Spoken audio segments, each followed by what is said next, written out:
Hello everyone, I am Dr. Rukmani Sharma and today I am going to teach you the remaining part of lesson 12 Smart Charts class 5th. हमने जो इससे पहली video है उसमें सभी तरह के इसके questions, tally marks, pie chart और बार चार्ट, इनको हमने सीखा है और आज हम इसका रिमेनिंग पार्ट करने जा रहे हैं जिसमें कि हम family tree, rabbits in Australia और बहुत सारी चीज़ें बड़े इंटरेस्टिंग तरीके से सीखने वाले हैं। अगर आप चैनल पर नए हैं तो सब्सक्राइब कर दीजिए ताकि कोई भी वीडियो आपसे मिस ना हो। और चलिए हम शुरू करते हैं। Rabbits in Australia. Earlier there were no rabbits in Australia. पहले ऑस्ट्रेलिया में कोई रैबिट्स नहीं थे। Rabbits were brought to Australia around the year 1780. लगभग 1780 में रैबिट्स ऑस्ट्रेलिया में लाए गए। At the time there were no animals in Australia which ate rabbits. और उस समय ऑस्ट्रेलिया में कोई ऐसा एनिमल नहीं था जो रैबिट्स को खाता हो। So the rabbits began to multiply at a very fast rate. इसलिए रैबिट्स बहुत जल्दी जल्दी बढ़ने लगे। Imagine what they did to the crops. अब सोच लो कि वो क्रॉप्स का क्या करते हो, क्योंकि क्रॉप्स को डैमेज करते हैं रैबिट्स। यहाँ ये टेबल शो करी है। In the starting only 10 were brought. In 1 year they became just a little less than double. 10 to जा 20। अगर आप 10 से 2 से मल्टीप्लाई करेंगे तो 20 होता है, लेकिन यहाँ पे 18 है, यानी कि 2 लेस हो गया। सेकेंड ईयर 18 टू जा 32। तो इसका 18 टू जा 32 तो होता नहीं है, 18 टू जा 36 होता है। ये कितने लेस हैं? 4 लेस हैं। अब इसके बाद 30 को हम 32 को अगर डबल हम करते हैं 64 होता है, लेकिन 64 में ये इसके जस्ट डबल से थोड़ा सा लेस है, यानी कि 6। 58 को हम जस्ट डबल करते हैं तो ये कितना हो जाएगा? 8 टू जा 16 होता है, 116 हो जाएगा। लेकिन ये 116 से कितना लेस है? 8 लेस है। आप देख रहे हैं कि ये डिफरेंस भी डबल होता जा रहा है इसमें। अब उसने पूछा है कि 5th ईयर में कितने होंगे।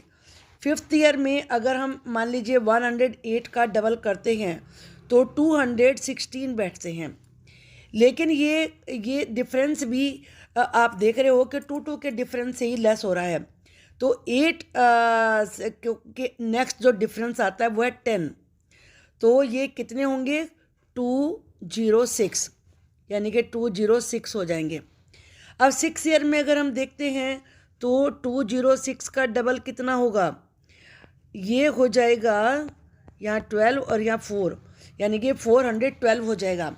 लेकिन ये डिफरेंस उससे लेस होगा। जैसे यहाँ पर 10 लेस हुआ तो यहाँ पर 12 लेस हो जाएगा। इसमें हम 12 लेस करेंगे तो ये बचेगा 400। तो ये टैली आप करके देखिए, ये पैटर्न में भी आ सकता है इस तरह का क्वेश्चन कि ये 2 के डिफरेंस से डबल में से लेस हो रहा है। After each year the number of rabbits was a little less than double the number of rabbits in the last year. यानी कि रैबिट्स की संख्या के डबल से थोड़ा सा कम। एग्जैक्ट आंसर तो यही है, आपने देखा कि थोड़ा सा कम हो रहा है डबल से। Double the number in the last year, जो लास्ट ईयर का नंबर है उससे डबल नहीं, वो तो बिल्कुल भी नहीं हो रहा है, क्योंकि आप देख रहे हो थोड़ा लेस हो रहा है। Eight more than the number in the last year, नहीं 8 का डिफरेंस भी नहीं है, आप देख रहे हो।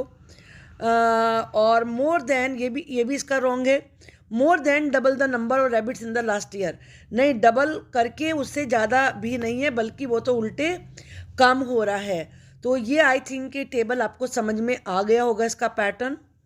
Eight the end of 6 year the number of rabbits was close to, कि 6 ईयर के एंड में जो नंबर थे वो किसके क्लोज थे? 400। तो this is the correct answer. After which year did the number of rabbits cross 1000, यानी कि 1000 से भी ज़्यादा नंबर कौन से ईयर में क्रॉस हो जाएंगे। अब यहाँ पर हमारा जो ये 6 ईयर है, आपने देखा कि इसमें 400 हुआ। अब मैं 7th ईयर का निकालती हूँ तो यानी कि 800 हुआ। इसको हम यहाँ पे अभी मैं आपको समझाती हूँ। ये तो ये 400 का 800 हो जाएगा। अब चूंकि डिफरेंस ये 2 के डिफरेंस से बढ़ता जा रहा है ये भी, तो 14 लेस होगा। 10 माइनस 4 6, यहाँ 9 बचा, 9 माइनस 1 8 एंड दिस इज 7, 786 ये 7th ईयर में हो जाएगा। और जब इससे भी ये डबल होगा 8th ईयर में, 8th ईयर में 786, तो 7 टू 14 आप जानते हो जाएगा। और हमें कितना देखना था कि ये 1000 कब क्रॉस करेगा, तो ये 1008th ईयर में क्रॉस करेगा। इसके मैं एक्यूरेटी आपको यहाँ पे बता देती हूँ, यानी कि डबल हमने किया 6 6 12, 1 कैरी, 8 8 16, 1 7, 1 कैरी, 7 टू 14 और 15 1572 बैठ रहा है। लेकिन जैसे यहाँ पे डिफरेंस 14 का था, तो अब कितने का डिफरेंस होगा, अब 16 का डिफरेंस इसमें आएगा।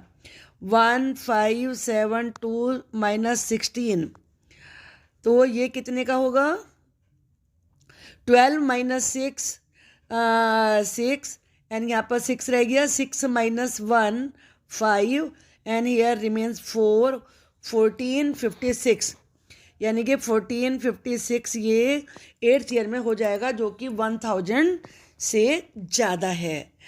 तो अब हमें बताना था ये इन विच ईयर बताना है हमें। तो ये स्टार्ट हुए थे, कौन से ईयर में आए थे, ये 1780 में आए थे। अब हम 1780 में, चूँकि 8 ईयर के बाद क्रॉस किया है, तो जब हम 1780 में यहाँ मान लीजिए 1780 है और 8th ईयर में क्रॉस कर रहा है, 8 प्लस करेंगे इसको, तो ये 1788 हो जाएगा। तो ईयर विल बी 1788, इसमें ये 1000 क्रॉस कर लेंगे। I think it is clear to you. Now family tree, ये आपको समझने के लिए भी ज़रूरी है। कई बार हमें नहीं समझ में आता कि दादा परदादा कौन सी जनरेशन में कितने लोग होंगे। ये बच्चों को समझने के लिए, रिलेशन समझने के लिए बहुत इंपॉर्टेंट है। Madhav went to a wedding along with his parents, Madhav एक वेडिंग में गया, वेडिंग मैरिज को कहते हैं, अपने पेरेंट्स के साथ। ही मैट मैनी रिलेटिव्स देयर, वहाँ उसे बहुत सारे रिश्तेदार मिले, but he didn't know everyone, लेकिन वो हर किसी को नहीं जानता था।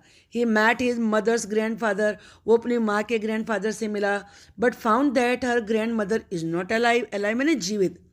पता चला कि ग्रैंड मदर तो जीवित नहीं है, ग्रैंडफादर तो हैं, ग्रैंड मदर नहीं है।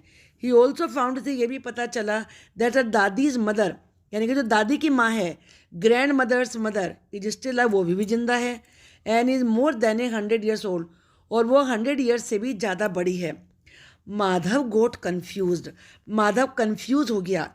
ही couldn't imagine his mother's grandmother's mother, वो ये इमेजिन ही नहीं कर सका कि उसकी मदर की जो ग्रैंड मदर है उनकी में मदर है।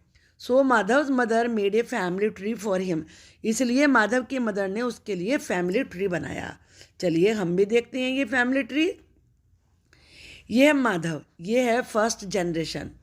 इसके बाद ये माधव की मदर है और ये माधव के फादर हैं। ये है सेकंड जनरेशन, ये माधव के पेरेंट्स हैं। अब जो माधव की मदर है शोभना, ये शोभना की मदर है और शोभना की मतलब उसकी शोभना के फादर हैं, ये थर्ड जनरेशन। फिर इसके बाद शोभना की नानी नाना और दादा दादी, ये हैं। फिर इसके बाद जो शोभना के दादा हैं, उन शोभना के दादा के फादर, शोभना के दादा की मदर, अब जो उसकी दादी है तो दादी के फादर और शोभना की दादी की मदर। इसी प्रकार से जो शोभना की नानी है, नानी के फादर, शोभना की नाना की मदर, और फिर ये शोभना की जो नानी है, नानी की शोभना की नानी के फादर और शोभना की नानी के मदर, यानी कि नाना के मदर फादर और नानी के मदर फादर, ये फिफ्थ जनरेशन हो गई। समझ में आया आपको? चलिए अब देखते हैं क्वेश्चंस क्या हैं इसमें। माधव's mother helped me understand her family with the help of this drawing. Now we have to answer these questions. How many grandparents in all does Shobhana have? शोभना के कितने ग्रैंड पेरेंट्स हैं? उसने ग्रैंड पेरेंट्स की बात करी है। तो चलिए देखते हैं हम ग्रैंड पेरेंट्स कौन से हैं शोभना के। ये शोभना है और ये उसके ग्रैंड पेरेंट्स हैं। तो 1 2 3 और 4, समझ में आ गया ना, ये सब शोभना के हैं। तो चलिए इसका आंसर क्या हुआ, इसका आंसर हुआ 4 ग्रैंड पेरेंट्स हैं। अब एक how many great great grand parents in all does Madhav है, माधव के कितने ग्रेट ग्रेट पेरेंट्स हैं। चलिए अब इनको देखते हैं। तो ग्रेट ग्रेट ग्रैंड पेरेंट्स कौन से हैं, ये वाले हैं 1 2 3 4 5 6 7 8, ये कितने हैं 8 हैं। ये देख लिखा है ना ग्रेट ग्रेट ग्रैंड पेरेंट्स। तो अब इसका आंसर क्या होगा 8 होगा। नेक्स्ट है how many elders will be in the 7th generation of his family, उसकी फैमिली की 7th जनरेशन में कितने लोग होंगे। इसको समझने के लिए हमें ज़रा यहाँ पर देखना पड़ेगा कि कौन से जनरेशन में कितने लोग वहाँ पर हैं। हमें यहाँ पे टेबल जो इसने बना के दी है उसमें जनरेशन वाइज दिया हुआ है। तो जनरेशन वाइज हमको देखना है, यहाँ पर 7th जनरेशन का हमें निकालना होगा। तो चलिए देखते हैं हम ये कौन सी जनरेशन तक है, ये 5th जनरेशन तक है। और 5th जनरेशन में कितने हैं, ये हैं 8। तो अब हम ज़रा इनके आगे का हम देखते हैं। ये यहाँ पर हम देखेंगे, इसमें ये 5th जनरेशन है। देखो अब हमने 6th जनरेशन देखनी है। तो इसमें 8 हैं, तो ये डबल डबल होते जा रहे हैं। तो 8 2 जा 16 होगी 6th जनरेशन में। अब हमें 7th जनरेशन में निकालना है। तो 16 2 जा कितना हुआ 32 हो गया। और हमें कितनी कौन सी जनरेशन का निकालना था 7th जनरेशन का। तो there will be 32। I think ये पॉइंट आपको क्लियर हो गया है। यहाँ से जनरेशन देख के आप उससे आगे उसको मल्टीप्लाई करेंगे तो आपको पता चल जाएगा। तो ये 7th जनरेशन था, यहाँ पे 32 मेंबर्स होंगे। If it takes is family trip forward in which generation will he find 128 members. इसको तो मैं यही समझा देती हूँ क्योंकि वहाँ पे डिस्प्ले तो 7th जनरेशन का ही है। तो 7th जनरेशन में कितने हमने देखे 32। अब हम 8th जनरेशन निकालेंगे। तो 32 को 2 से हम मल्टीप्लाई करेंगे। 2 2 जा 4 एंड 2 3 जा 6। तो वो 64 हो गए 8th जनरेशन में। अब इसके बाद 9th जनरेशन निकालते हैं। तो हम 64 को 2 से मल्टीप्लाई करेंगे। 2 4 जा 8 एंड 2 6 जा 12।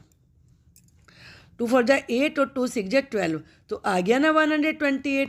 और कौन सी जनरेशन में आया ये 9th जनरेशन में। बच्चों आपको आई थिंक ये पॉइंट क्लियर हो गया होगा कि 9th जनरेशन में उसकी फैमिली में 128 मेंबर्स होंगे।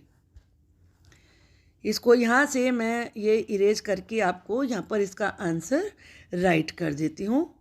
इसमें 32 था और इसमें है 9th जनरेशन। आप इनको करके देखना तो फिर आपको कोई कन्फ्यूज़न नहीं रहेगा। चलिए अब हम नेक्स्ट क्वेश्चन को देखते हैं। ये है growth chart of a plant. Amit sowed a few seeds of moong dal in the ground. Amit ने मूंग दाल के ग्राउंड में कुछ सीड बोए। The height of the plant grew to 1.4 centimetre in the first 4 days। ये यहाँ पे इसने बताया है। तो डे जब पहले दिन था तो तब तो कोई ग्रोथ नहीं हुई, लेकिन 4 days के बाद 1.4। After that it started growing faster. इसके बाद और फास्ट ग्रो होना शुरू हो गया। 8 days में 5.3 हो गया। Amit measured the height of the plant after every 4 days। Her 4 days के बाद वो मेजर करता रहा। मेजर का मतलब नापना होता है। And put A dot on the chart, और चार्ट पे डॉट लगाता गया। For example if you look at the dot marked on the 4th day you can see on the left side scale that it is 1.4 centimetre height. अब पहले हम यहाँ को देख लें जरा। 12th डे में 9.5, 16 डे में 10.2 और 20 डेज में 10.9 ये ट्री ग्रो हुआ है। आप यहाँ पर देख रहे हो 10 के बाद केवल फिर 10 सेंटीमीटर ही आया है, बस 2 पॉइंट का 9 पॉइंट हो गया है। ओके, चलिए अब हम देखते हैं ये यहाँ पर आपको देख रहे हो इसमें कि जो फर्स्ट 4 डेज थे इनको हम यहाँ पर काउंट भी करते हैं यहीं से देख के। ये कितना है, ये देखो यहाँ से यहाँ तक की मेजरमेंट है 10।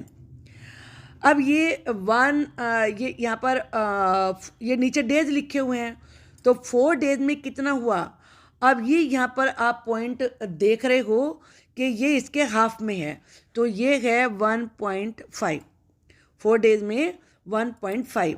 अब 8 डेज में आप यहाँ पर 5 देख रहे हो और ये 5 से थोड़ा सा ऊपर है, यानी कि कितना ऊपर है ये 3 पॉइंट ऊपर है, 5 तो नहीं है पूरा, 3 पॉइंट है। तो ये कितना हुआ यहाँ 8 डेज में 5.3।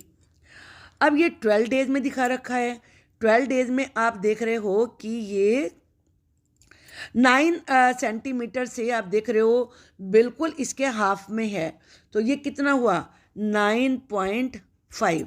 हम इसको यहाँ भी राइट कर सकते हैं 9.5, 5.3 और यहाँ पर कितना था ये 1.5। अब हम देखते हैं ये डेज कितना है, ये हमें बताना है, इसमें क्वेश्चन का आंसर बताना है इसमें। ये यहाँ पर हमें पहले हम इसको चलिए देख लेते हैं ये कि ये 16 डेज में कितना हुआ है। 16 डेज में आप यहाँ देख रहे हैं 10 और 10 के ऊपर थोड़ा सा ज़्यादा है, तो ये 2 है 10.2 और इसके बाद ये पूरा देखो ये लाइन जा रही है, ये पूरा 11 सेंटीमीटर है। ओके, अब हम क्वेश्चंस को देखते हैं। इसमें क्वेश्चन है between which days did the length of the plant change the most, कि कौन से डेज के बीच में जो प्लांट की लेंथ है वो सबसे ज़्यादा चेंज हुई है। चलिए देखते हैं, इनको हम कंपेयर करते हैं। अब जो मतलब इसमें 4 से 8 डेज में है ये 5.3 और 1.5 है, तो इसको हम माइनस करके देखेंगे तो कितना यहाँ पर आएगा 13 माइनस 5 8, यहाँ पे 4 बचा, 4 माइनस 1 तो कितना आया 3, यानी कि 3 पॉइंट कितने का डिफरेंस है 3.8 का डिफरेंस इसमें आया है। अब इसके बाद हम देखते हैं, सॉरी ये 5 नहीं है, ये 4 है, यहाँ पर ये 4 है, तो यहाँ पे भी हमें इसको चेंज करना पड़ेगा। ये 4 है, तो यहाँ पे 13 माइनस 4 9, यानी कि 3.9।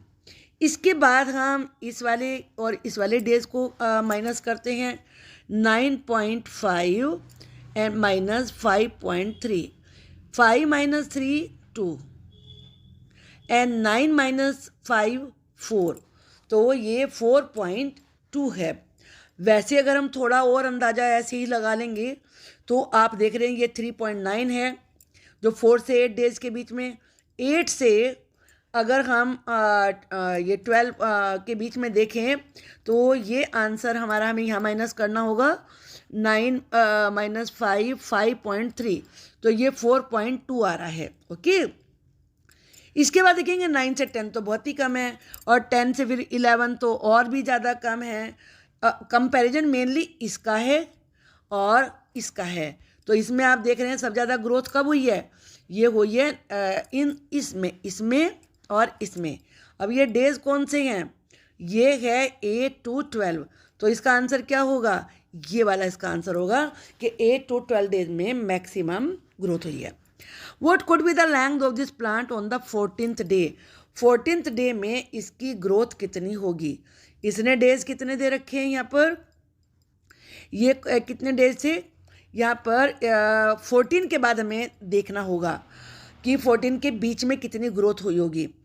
तो ये 14, ये 13 और ये वाली लाइन है 14 की ये वाली लाइन हुई ना। तो चलिए देखते हैं इसके बीच में जाके हम कहीं पर, तो ये वाली लाइन इसकी यहाँ पर बैठेगी, तो इसको हम यहाँ पर देखेंगे कि कितनी इसकी ग्रोथ हुई है यहाँ पर। तो अगर हम यहाँ पर देखते हैं कि ये 9.5 और 10.2 है तो इसके बीच में ही रहा होगा। तो चलिए नीचे इसमें ऑप्शन दिए हैं, हम उनको देखते हैं। देखो ये 8.7 तो बिल्कुल नहीं हो सकती। यहाँ पे हम इसको रख के देखते हैं। देखिए ये 8.7 तो बिल्कुल नहीं हो सकती क्योंकि ये पहले ही 9.5 है, तो ये ऑप्शन की बिल्कुल गलत है। इसके बाद 10.2 है, तो 10.2 तो वैसे ही नहीं होगी क्योंकि वो तो 16 डे में है, तो ये वाला ऑप्शन भी गलत है। 10.5 अब जब 10.2 ही 14 डे में है तो ये वाला ऑप्शन भी नहीं होगा। तो it is this correct answer 9.9 centimetre. Okay, अब यहाँ पर विल द प्लांट, हम नेक्स्ट क्वेश्चन देखते हैं। कभी कभी ऐसे क्वेश्चन भी आते हैं जिसमें आपको सोचना पड़ता है, ज़्यादा कुछ नहीं पड़ता। Will the plant keep growing all the time, क्या प्लांट हर समय ग्रो ही होता रहेगा? नहीं। आप जानते हो ना, चाहे व्यक्ति हो, पर्सन हो, एनिमल्स हो और या प्लांट्स हो, बस एक निश्चित उनकी ग्रोथ होती है, उसके बाद फिर ग्रो नहीं होते वो। तो इसका नो होगा, नहीं वो सारे समय तो नहीं ग्रो होता रहेगा। What will be its length on the 100 day, 100 day में कितनी इसकी ग्रोथ होगी?